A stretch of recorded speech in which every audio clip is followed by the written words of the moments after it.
brought a few back in the last year. Mm-hmm. It was buried in Unson and in that area, which you've probably heard about. Yes. Okay. And so we came through those areas, you know. What happened when you were captured? How did you become captured? Okay. We got overrun, and what they call May Offensive, their big May Day, May the 1st. Uh-huh. It's a big communist holiday. And that's when they really attacked us. And forces like I was telling you looked like coming out of the mountains, you know, the ants. And right. there was just so many of them, you just couldn't kill that many people. And they just overrun us and got in behind us. We got clear back to battalion, and we were completely surrounded. And then I was captured in there. Mm-hmm. There were just so many of them, you just couldn't stop them all. What did you expect when you were first captured? I didn't know what to expect. That was the furthest thing from ever happening to me. I had no idea anything like that would happen to me. I thought maybe I'd get killed or wounded or bad or something like that, you know. Mm-hmm. But I had no idea I would get captured. And what happened is they just flat overrun us. I mean, you just couldn't stop that many people. Not enough bullets to get them all. No, you couldn't stop them. And they run right over the top of you, get you right on the ground, you know. When they caught me, I was in some bushes early in the morning, hiding in the bushes. And we'd been pretty lucky. It hadn't been raining, and we had our plane strafing alongside of us. We lay our air panels out. Yes. And we had a radio, and we had the plane strafing alongside of us. It was keeping them off of us pretty much. But then it started raining, and then we were dead, you know. Yeah, I couldn't fly in that kind of weather. Yeah. And in fact, I had 2 prisoners when I got captured. Oh, you were holding 2 prisoners. I was holding 2 prisoners when I got captured. Wow. And I had them down up on the mountainside, but off from the creek. You know, we went up the mountainside a little ways. Mm-hmm. And I didn't hear these people come in. And the next morning, at daylight, there was so many people that popped up around me, you couldn't believe it.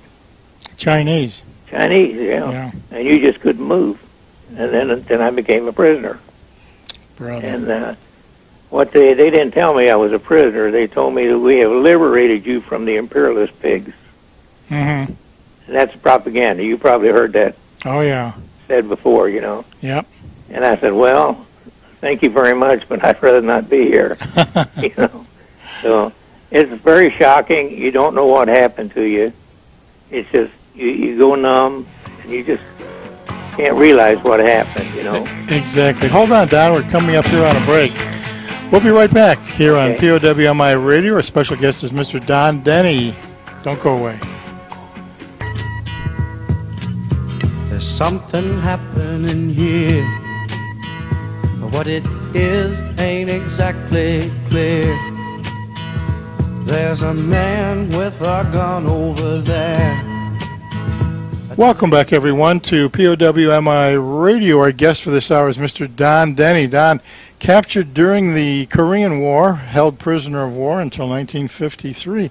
We were talking when we left about how it feels for that first few moments of being captured. Don, can you relate that to us? Well, when you're first captured, you lose everything. Mm-hmm. You feel like, you know, I have lost everything. I have nothing left. You know, when somebody else is running your life. They strip all your mementos and they took everything. Yeah. They took my watch, ring, everything I had, dog tags, everything, mm-hmm. and even took my shoes.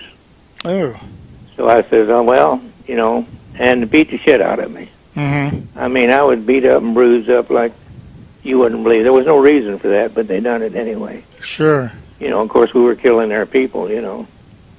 And then we started marching north. They tied us together and started marching us north. There was about 4 of us in that same valley that was captured together. Mm-hmm.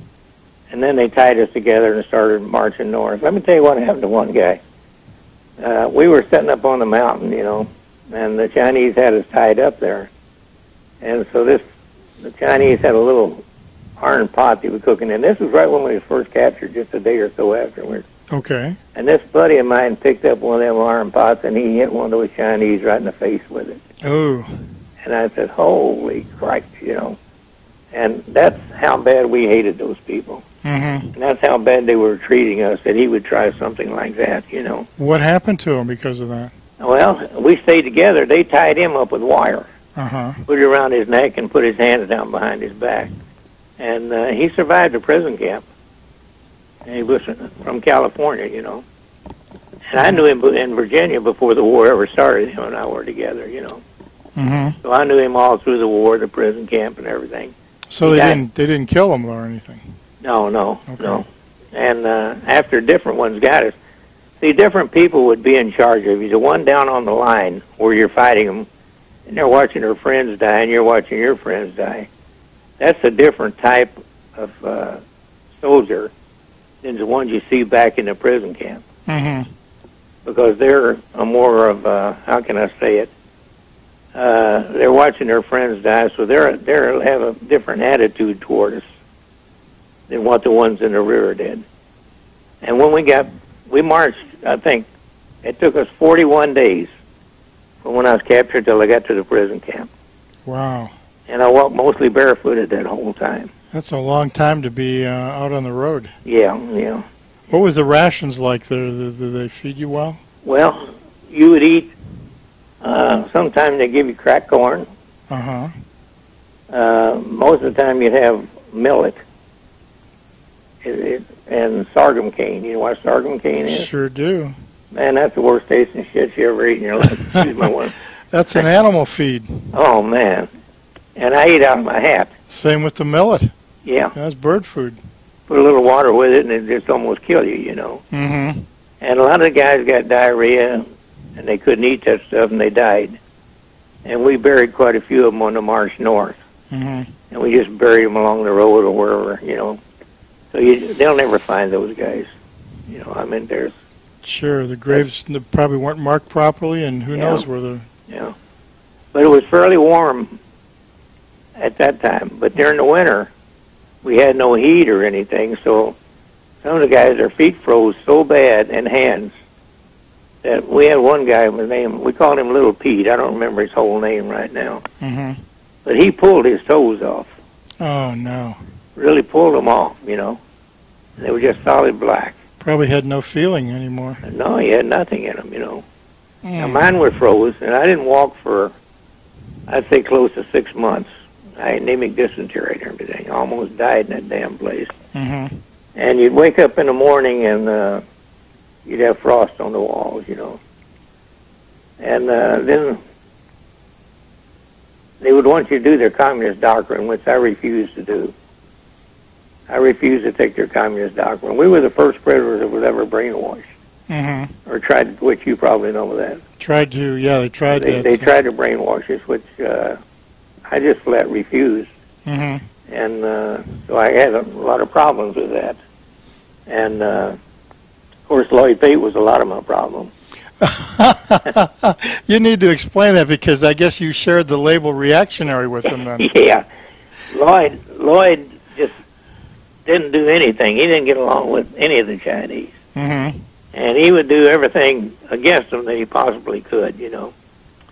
But Lloyd was very helpful in helping a lot of people, POWs, because we had POWs that was stealing from other POWs. So I understand. Stealing their food. Yeah. And Lloyd tried to stop that. I mean, he was successful in getting some of them court-martialed when he came home. Mm-hmm. Because he was much more involved in this than what I was, you know. I mean, he stood out more. Sure. Than what the rest of us did. But Lloyd helped a lot of guys, you know. And but when you're in with that many people, all prisoners are not good people, you know. Mm-hmm. Some of them, they'll steal your food and steal everything you got. That's right. It's survival. So most people don't realize it. They think, well, you're in a prison camp and that's it, you know. Survival without honor. Yeah, everybody Right. shares and shares alike. They don't realize. Right, and we had, you know, nothing to eat or anything like that. Mm-hmm. And they had me pinned up down in an area. This will be interesting to you, in an area. Mm-hmm. And this one guy came up and told me, he was what they call an interpreter. He says, Don, you're not going to live, to call me Denny, he said, you're not going to live to go home. And I said, why? And he says, you see these people over here, they're eating rice. We didn't get rice. Rice was like steak when you got steak. Right. You know, he says, unless you make them